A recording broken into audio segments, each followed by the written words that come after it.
Hello again, we're down in Naples today. PoolCorp, also known as Pershing Bonita. As you can see, we're picking up panels, everybody's favorite part of the job, on another beautiful Southwest Florida day. So you can't complain too much for mid-March.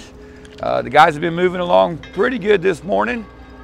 We've got so far 8 panels up, and the guys are doing some stripping over here, getting things out of the way, getting ready for the next ones to come.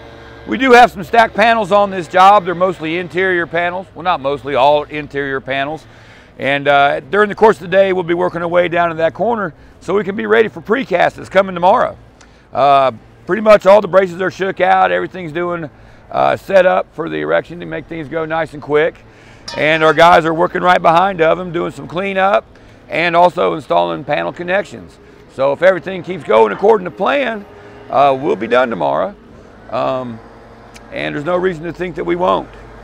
So check back in when we got a nice building to look at.